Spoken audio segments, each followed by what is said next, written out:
Time to cross the T's, dot the I's, rest of the week's top stories. Joining me now, Fox News contributor Jedediah Bila, Democratic strategist Tara Dowdell, and Executive Director of Public Notice, Gretchen Hamel. Let's start off with all this business about guns, and I know Congress is doing their work on it, but gun sales, the FBI says that they are now conducting 32 gun purchase background checks a minute. Is the president and the people of Dianne Feinstein and others that are in Washington, are they the best gun sales people in the world? The more they talk, the more the sales go up. Absolutely. With all this talk of an assault weapons ban, people are very concerned about their Second Amendment rights being infringed upon. So you saw an uptick in gun sales after Obama's re-election. But this isn't just about Obama. This is about a trend in the country that has been changing. A lot of people who once believed in banning firearms are now supporting owning weapons. A lot of Democratic households are supporting gun ownership. A lot of women are now supporting gun ownership because it's a means for them to protect themselves and their family. So I think it's a change in the way guns are viewed, but also certainly helped by an administration that's out there talking about semi-automatic weapons being vilified, about limiting magazine capacity, and about banning guns of different kinds. You got another view, or you agree? Well, I do agree to the extent that the NRA has done a fantastic job, sadly, of convincing people that the Obama administration wants to take all of everyone's guns away. And that's not what this argument is about. This argument is about universal background checks because there is a loophole in the law currently that allows 40% of guns to be sold without background checks. And when we talk about women and safety, you're talking about men who may have a restraining order against them being able to go to a gun show or go online and purchase a gun. If there were background checks in place, that restraining order could get picked up. And a lot of women, people think some stranger in the street is going to come and shoot them. 9 out of 10 times, if any of us are killed, sadly, it's by our husband, our wife, You're absolutely right. our ex. The headlines are like a plane crash. I mean, when there's a mass shooting, that gets all the attention, but the real number of deaths are 1-on-1 or 1-on-2 at a time. And it's familiar. It's people we know. Yes. So you're not going to have your gun ready to shoot your neighbor. It is people we know. Gretchen, so are people just afraid of, has it turned to the point where we're afraid of our government? Well, I mean, if you look back over the course of the first term of Obama versus the first term of Bush, the background checks was right around 32, 34 million in Bush's first term, and in the Obama first term, it was 65 million background checks. And since President Obama has taken office in February 2009, you've had 4 times as many guns purchased than babies born. So there is a fear there that a Democratic-controlled White House, a Democratic-controlled Senate, and then a Democratic-controlled House, could lead to more gun control. And that has helped, people and has, well, I shouldn't say helped gun sales, but has caused people to think that there may be a risk of not having that ability to buy them and bear arms in the future. Well, and that brings up again, a lot of people are tired of all this discussion, but 2014 election is what the people in Washington are focusing on. Let's jump out from Washington out to California. The California legislators considering a bill that would take tax exemptions away from the Boy Scouts because they have a ban on gays being leadership in the scouting organization. So my question is, Tara, why don't the Boy Scouts go for that and say, fine, get out of our business, we'll pay our taxes and leave us alone?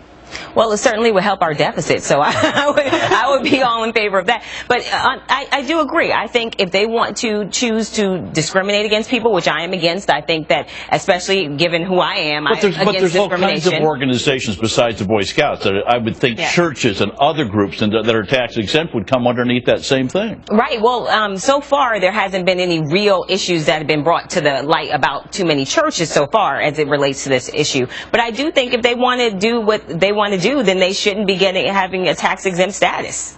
It works both ways, Gretchen. You've got tax exempt status for organizations that are on the left and on the right. You've got reverends that are political on the left and on the right. Mm-hmm. So, I mean, you can go from Reverend Al Sharpton to Reverend Rick Warren. So do we take away these tax exempt status if they're being political?